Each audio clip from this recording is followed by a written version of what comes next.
वो एक आम सा आदमी था। नाम था राशिद।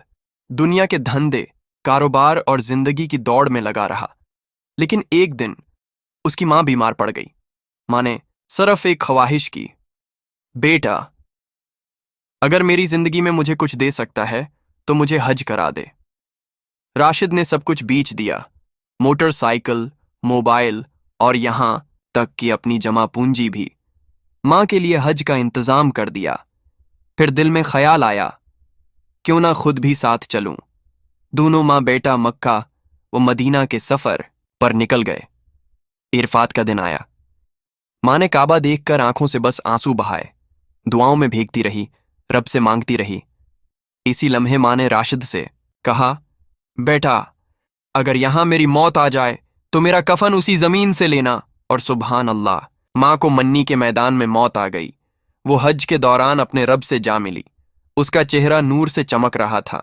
लोग कहते हैं, जिसे अल्लाह हज में बुलाकर अपने पास ले ले, उससे बड़ा नसीब किसी का नहीं होता। राशिद जब वतन वापस आया, लोगों ने पूछा, क्या लाए हो हज से? उसने सिर्फ एक चीज निकाली, ये मेरी माँ का कफन जो मैं अल्लाह के घर से लेकर आया हूं। आज भी लोग उससे पूछते हैं, तुम्हें क्या मिला? वो मुस्कुराकर कहता है, मुझे जन्नत की जमानत मिली है। माँ की दुआओं में। अगर आपके वालिदैन जिंदा हैं तो उनके लिए हज की दुआ करें, क्योंकि जन्नत माँ के कदमों तले है।